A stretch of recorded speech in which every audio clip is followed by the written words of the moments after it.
servir para o Ministério da Educação, naturalmente em articulação com as escolas, poderem criar condições para 3 cenários possíveis dentro de 15 dias. Um deles, porque o mais simples é, de facto, o ajustamento do calendário escolar para compensar esses 15 dias. Sim, mas estava a falar aí de criar condições. Sim, Criar condições, por exemplo, para um ensino à distância que poderia acontecer agora nestes 15 dias, não tendo o governo depois que compensar mais à frente no calendário escolar. Porquê é que não foi feito este planeamento? Porquê é que não foram criadas estas condições? Entregues os computadores prometidos?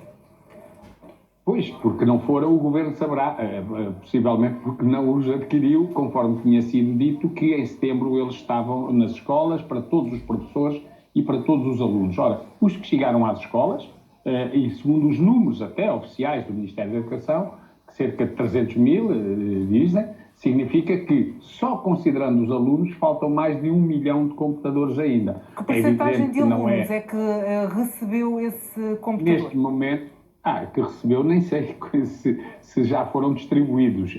Os computadores que as escolas têm, e que em muitos casos ainda estão empacotados porque só chegaram agora e porque têm que ser instalados os programas, porque têm que ser mantidos, não há técnicos para fazer isso, quer dizer, isto não é um curioso que faz um trabalho destes, não é? Ou porque tem jeito, ou porque sabe um bocado, não é?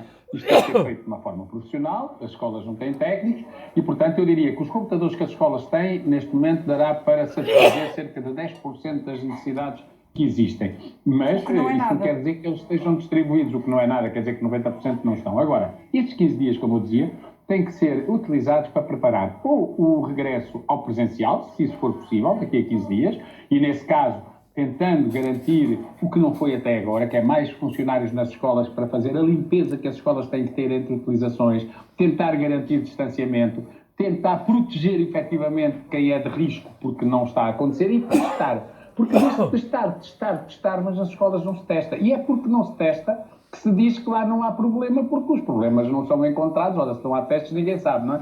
Mas também preparar para uma solução de ensino à distância, ou seja, reforçar com os computadores, criar condições para não ficar ninguém de fora e até para uma terceira hipótese, que é o ensino misto, que é haver uma parte que daqui a 15 dias pode regressar e outra parte que daqui a 15 dias tem de continuar em casa, e isso depois poderá ter a ver com autonomia digital que já possam ter, apoio que precisem de ter alunos, mas, ou seja, o Ministério da Educação... A verdade é que, Mário Nogueira, esta pandemia tem sido uma caixinha de surpresas. Nunca se sabe muito bem o que é que vem à frente. Agora houve esta situação da nova estirpe britânica. Não sabemos o que é que poderá vir mais aí e se, eventualmente, poderemos voltar até ao ensino presencial. Não havendo esses computadores, não foram criadas essas condições até agora, também não vão ser criadas já amanhã, dificilmente isso acontecerá.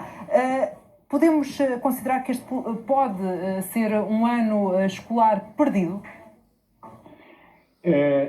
Seja perdido em definitivo e até ao final ou não, há um problema que todos temos que reconhecer. Este é mais um ano escolar em que os déficits para as aprendizagens dos alunos estão a ser tremendos. E este era um ano escolar em que aquilo que se anunciava, e aquilo que penso que todos esperávamos, era que fosse possível recuperar dos déficits que o ano passado, aqueles últimos 3 meses, criaram. E foi nesse sentido até que o Ministério da Educação veio dizer que as 5 primeiras semanas do ano letivo seriam para recuperar dos déficits do ano passado e que depois, a partir daí, é que o ano, na verdade, continuava efetivamente, mas não. Aos déficits do ano passado acumularam-se os déficits deste ano porque as coisas, mesmo no primeiro período, não decorreram com normalidade. Tivemos que nós identificássemos, com certeza foram mais, 1077 escolas onde houve casos de Covid, centenas e centenas de turmas que estão em casa, em quarentena, milhares, dezenas de milhares de alunos que ainda neste momento estão em casa confinados e professores que têm turmas presenciais, turmas à distância e até em algumas turmas alunos em casa e outros na escola. Portanto, este ano não decorreu normalmente até aqui e aos déficits do ano passado foram acumulados outros. Portanto, nós estamos a viver uma situação de extrema complexidade, agora é como tudo. Por mais terríveis e por mais profundos que os déficits sejam, enquanto estivermos vivos, podemos sempre fazer qualquer coisa para recuperar. Se deixarmos de estar, e, portanto, a questão de saúde pública tem que se colocar aqui acima de qualquer outro aspecto. Isso é preciso que se faça e, de facto, estamos a falar de uma pasta, a Educação, e de um ministro que foi aquele governante, um dos mais firmes defensores da manutenção das escolas abertas.